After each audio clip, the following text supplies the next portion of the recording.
Let's learn how we can turn on the voice isolation feature on iPhone 16 and 16 Pro devices. Voice isolation on iPhone is a feature that enhances the quality of your voice during calls by minimizing background noise. It uses advanced algorithms to focus on your voice while reducing ambient sounds such as traffic, wind, or people talking nearby, making your voice clearer for the person on the other end.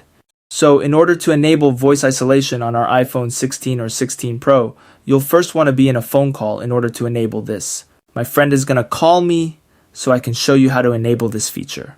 As you can see, I'm currently in a live phone call, and all I have to do in order to enable voice isolation is to swipe from the top right corner of my screen to open the control center.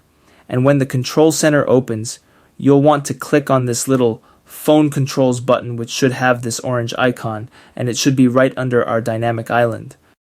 This screen will show up where you will have this audio and video section, and a couple of different options will appear in this section. Maybe yours was set to automatic, and that way the phone can intelligently switch between the standard mode and the voice isolation mode, depending on the environment that you're in. But I'm just going to tap on the voice isolation option right here, and then the feature will be enabled permanently for me. If I'm frequently in a loud environment, then my phone is going to focus on my voice, and the other person will be able to hear me more clearly during phone calls. That's about it for this video, everyone. Enjoy!